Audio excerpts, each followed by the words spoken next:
Bonjour Tata Jolie, dis-moi quand et comment mettre la bague au doigt à ma promise. Merci.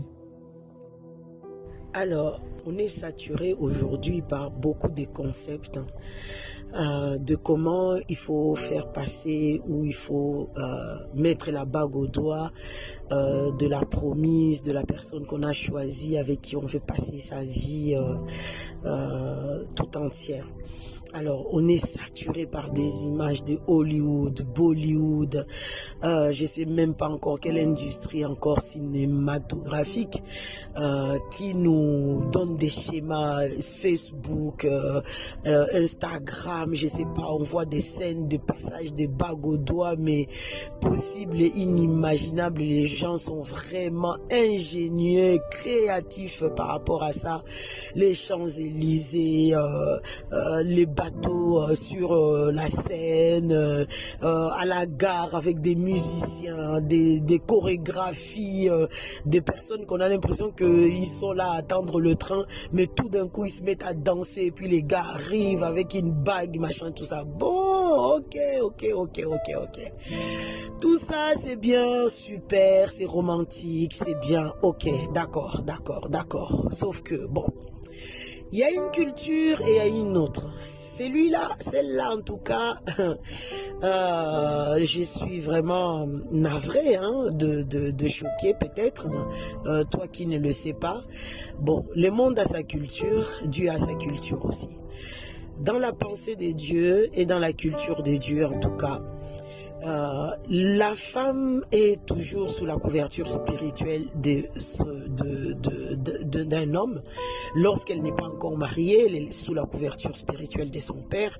Et lorsque un homme vient la chercher, la trouve pour le mariage, elle sera après sous la couverture spirituelle de son mari lorsqu'elle quittera, du coup la maison de son père et de sa mère. Sauf que cette cérémonie ou en tout cas ces moments où la femme doit quitter la couverture spirituelle de ses parents, notamment du père, et aller sous la couverture spirituelle du mari, ça ne se passe pas n'importe comment et n'importe où. Malheureusement, on voit beaucoup de jeunes gens qui passent la bague au doigt de leur promise juste parce que, bon voilà, j'ai téléphoné au papa, il sait que je suis en relation avec la fille et tout. Et puis, voilà, avec un groupe d'amis, après X temps, on est au restaurant et puis j'ai fait ma surprise, je passe la bague au doigt. Mais non. Pas du tout, ça ne se passe pas comme ça. Dans la culture du royaume, ça ne se passe pas comme ça. Tu fais un truc comme ça, c'est comme si, au fait, tu vois, parce qu'on vient de dire, il doit y avoir une passation, au fait, un transfert d'autorité. Le père doit, c'est pour ça l'expression même française, des gens du monde, ils disent donner la main. Et l'homme, quand il va demander en mariage, il dit, l'expression dit, oh, je vais demander la main. Tu vas demander la main de qui à qui? Tu demandes la main de la femme que tu veux épouser à qui? À son père. Et lorsque son père te confie, te donne la main de sa fille, là tu prends sa main, tu scelles ces transferts-là par une bague de fiançailles. Idéalement, ça se passe sous le regard des parents. Ça se passe officiellement devant les parents et du garçon qui est venu demander la main et de la jeune fille chez qui on est venu demander la main. Donc, les fiançailles, le passage de bague là, ça se passe pas tout seul comme on veut sur les Champs-Élysées, même si c'est beau, même si c'est romantique. Ça se passe pas comme ça dans la culture du royaume. Là, ça veut dire que l'autorité du père a été bafouée. Le respect du père et de la mère, en tout cas, la mère sous autorité du père, en tout cas, n'a pas été respecté au fait. Et spirituellement parlant, ça a une conséquence et un impact. C'est pas petit, c'est pas rien. Jeunes gens, frères, bro, s'il te plaît, on ne fait pas ce genre de choses. À la limite, tu peux faire ça hein, devant le parent. Si tu veux un truc romantique, refais-le sur les Champs-Élysées, pourquoi pas. Mais ne fais pas les choses à l'envers, en donnant déjà la bague au doigt à la fille, sans que le papa, de manière officielle, en tout cas de manière officielle, ait donné la main de sa fille, en tout cas, à toi qui va être demain sa future couverture spirituelle, quoi. Donc, quand il faut donner, lorsque le papa a validé la relation, qu'ils sont d'accord avec, bon, il y a lui en ligne, en tête, quoi, mais derrière, c'est un accord aussi avec sa femme, donc la maman, et puis des fois les oncles, les tantes, ils ont un mot à dire, ils ont validé aussi, après, voilà, si à ces moments-là seulement, tu peux passer la bague au doigt. Comment et quand, mais bah, voilà, c'est idéalement, c'est toujours devant les parents qu'il faut le faire. C'est une façon de prouver et de montrer du respect vis-à-vis des parents.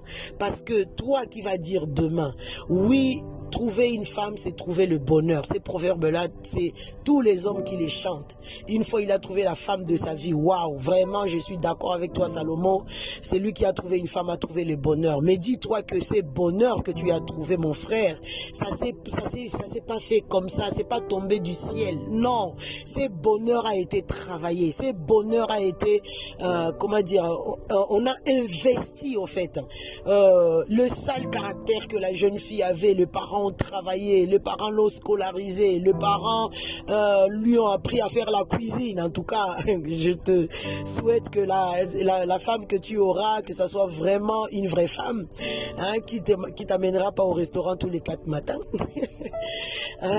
Les bonheurs que tu as trouvé, l'éducation qu'elle a eue, la politesse qu'elle a, le respect qu'elle te manifeste, tout ça, c'est tout un travail d'une vie que les parents ont pu faire auprès de cette jeune fille de qui tu peux dire waouh, c'est lui qui a trouvé une femme, a trouvé le bonheur. Tu ne peux pas comme ça, voilà, passer la bague au doigt et puis c'est comme si les parents à côté, tu calcules pas, ils n'existaient pas. Non, il faut y aller avec respect.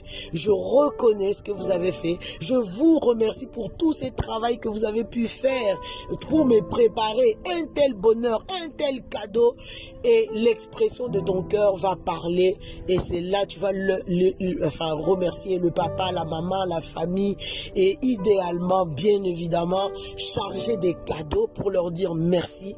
Et avant, et le cœur de papa, de la famille va tellement se réjouir. On ne peut que te confier la main de leur fille. Donc, passer la bague au doigt, oui, pas n'importe comment, pas n'importe quand non plus. Il y a un timing, il y a aussi une manière de le faire. Que vraiment le Seigneur nous accorde la grâce de ne pas épouser la culture du monde comme ça parce que juste tout le monde le fait, nous aussi on doit le faire. Non, notre culture c'est celle du royaume et nous devons procéder à la manière où, comme dit Philippiens 4 verset 8, que tout ce qui est bon, tout ce qui est agréable, tout ce qui mérite l'approbation des dieux et des hommes, etc., soit l'objet de nos pensées et que nos actes puissent aussi suivre nos pensées qui sont calquées sur la pensée du royaume. Que vraiment le Seigneur nous accorde cette grâce d'avoir cette sagesse. Dans le nom de Jésus, nous avons prié. Amen.